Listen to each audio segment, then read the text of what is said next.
Today I have a watch in for review that's just impressive. Not a single corner has been cut with this watch. It's unmistakably an original design, and it really makes you think, why would anyone buy a Longines when something like this is available for the same price? Hello there, my name is Kieran, welcome to Top Tier Ticker. I hope you're having a good day. It's no secret that I'm a micro brand enthusiast. A lot of other channels review, Seiko, Timex, Hamilton, and there's nothing wrong with that, by the way, but I like to check out the under the radar stuff that's not so mainstream. I've said it before, but I think micro brands offer so much more than the big brands. Design, quality, value, experience. For me, you get the full package. So today we're checking out a new watch from Zelos. It launches the day after this video is released, and this watch is extremely limited. It's probably going to sell out very quickly. So if you're interested in this one, keep an eye on the countdown clock on the Zelos website. I did use the paid promotions tag at the start of this video. I do get to keep this watch after the review. Now, regular viewers of the channel will know that I have a little bit of a guilty pleasure when it comes to skeleton watches. I even tried to build my own last year.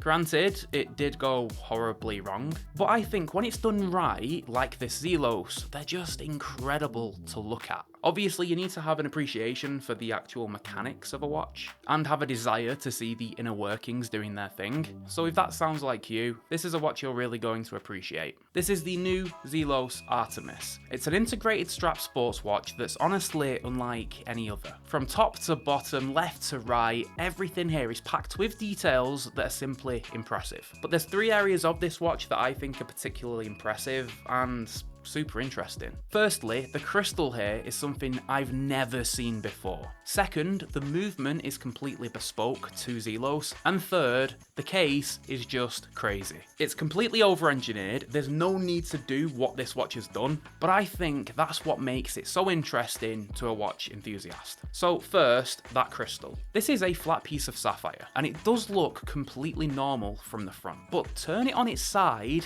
and just look at that. The sapphire crystal is actually sat above the case here. It's bolted by 6 screws to the case of the watch, and you can literally see through the side of the crystal from the side profile. I have reviewed at this point like hundreds of watches on the channel, and I've got hands-on with thousands with all of the watch shows that I've been to over the years, and I've not once seen a crystal like this. Why have they done this? Who knows? It's Zelos, they do crazy stuff. But you just have to admit, it just looks epic. I do worry about longevity though, like smashing it against the door handle because there's no protection. But in terms of how it looks, $1,000,000. Some of you may remember we checked out the Zelos Skyraider 40 not too long back, another skeleton watch by Zelos. Well, this one actually uses the exact same movement. This is the Marvin 700, a Swiss-made movement from the 1960s. Zelos sourced these new old stock movements and heavily reworked them, skeletonizing the bridges, rhodium plating areas in black to contrast heavily with the moving parts, and they even skeletonized the ratchet wheel so you can see the mainspring in action. They've even done some almost microscopic finishing to the back of the ratchet wheel with a guilloche finish. If you find the inner workings of a watch fascinating, you'll love this watch, especially from the back.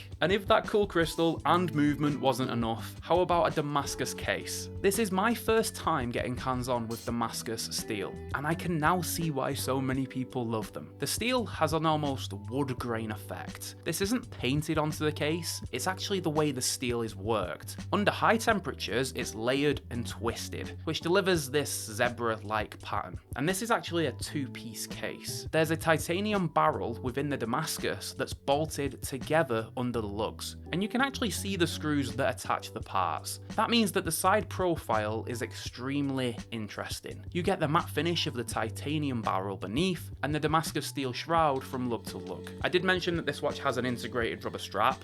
Well, it certainly looks like one, but this watch actually features a regular 22mm lug width, so you can wear this watch on a regular strap if you wish, but the supplied FKM rubber integrates perfectly with the lugs, so you get that seamless transition from case to strap. And it is super comfy, so you'll likely just stick with this anyway. The buckle is titanium, it is signed with a Zelos logo, and it features a PVD coating to blend with the strap. Now this one actually wears better than the Zelos Skyraider 40 we checked out earlier this year. 40mm case diameter, lug to lug is 45.5mm, and the case thickness is just 9.8mm thanks to that manual movement. On my 6.5-inch wrist, it fits like a glove. Nice and thin, comfortable strap, and good proportions. Zelos absolutely nailed it. As usual though with a skeleton watch, legibility, it takes the back seat. There's tons going on with this dial. It's packed with detail in every area. The applied indexes look like they're floating above the dial, which is a cool sort of optical illusion. The pop of yellow on the sub-seconds is a nice touch, but of course, the star of the show is that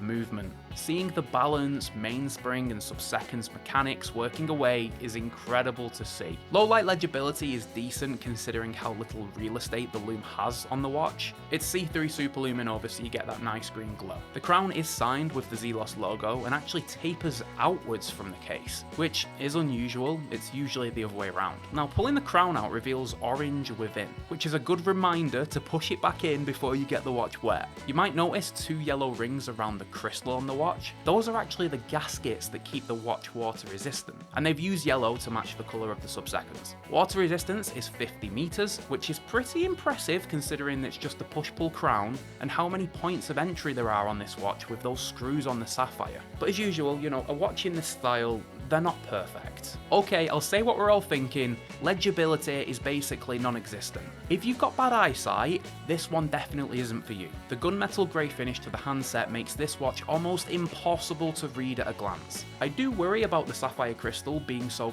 prominent, so if you do buy this one, you'll have to be aware of almost every door handle you walk past, because there's zero protection for that sapphire. And the movement. It's absolutely beautiful, don't get me wrong, but it's from the 1960s. No hacking seconds, slow beat rate, so 6 ticks per second, and it isn't the smoothest watch to wind.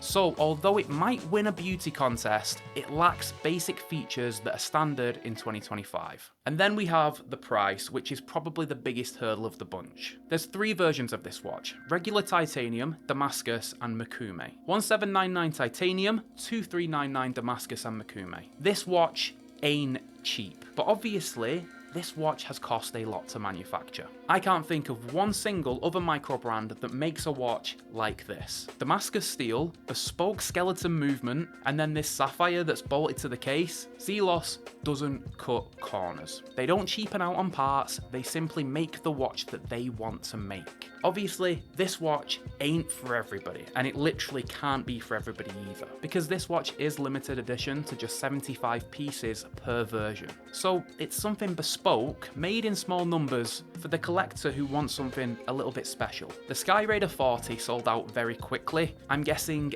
this one will too. And I think the Artemis is better than the Skyraider. The Damascus case takes this one to another level, in my opinion. For those of you who, a bit like me, are into skeleton watches and often research them, you'll already know that finding a good skeleton watch is difficult, and the good ones are very expensive. The Christopher Ward 12X is probably the best one you'll get from a big brand in terms of value, and this Zelos is actually half the price of it. Now, I think the actual construction of the Zelos is more impressive than the 12X, but the 12X does have a better movement. So if you've been in the market for a proper skeleton watch, one that's a bit extravagant and over-engineered, the Zelos Artemis is worth considering. I'll leave the Zelos website linked below. Check out the other 2 versions if you're interested. Catch you in the next one, guys. Bye for now.